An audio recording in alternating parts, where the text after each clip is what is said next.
right now we have to meet codes for setbacks, like 25 feet. I don't know what it is exactly from the property lines and things like that. I'm trying to understand what an ADU is. Is it like a glorified shed? Yeah, another term for it is like have plumbing, lights, power, electricity? Correct. And then what would the impact be on property taxes? Is there a reassessment? How does all that work?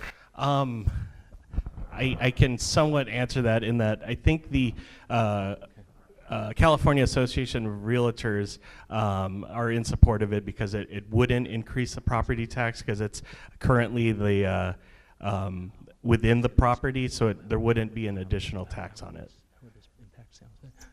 Question for Christina here is, sorry, and she may not know the answer, but what would the impact of this sort of thing be on San Jose? Does it matter? Because San Jose already has pretty looser rules for grandmother housing than other cities, I think, right? So do you see any impact in San Jose?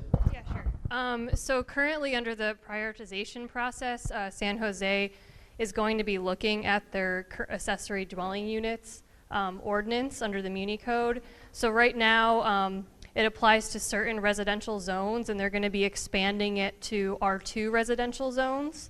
But the way that this would, so correct me if I'm wrong, but if this were to be adopted, a city could choose to implement this. A city doesn't have to implement an ADU ordinance according to this. They can choose to adopt the state's regulations and how they regulate ADUs, and they can choose to go beyond that. So I think one consideration to look at is the parking. Yes. So this would eliminate the parking requirement. It would loosen it so that, and I think currently under the ordinance now you have to provide at least one additional parking space. If you add Steve, you probably know this because you have one. So right now under the prioritization process, the city isn't looking at that specifically. They're just looking to expand it. But of course, if it goes in front of council, council can choose to look at additional components of our current ordinance and change those as well. So a long-winded answer, but there you go.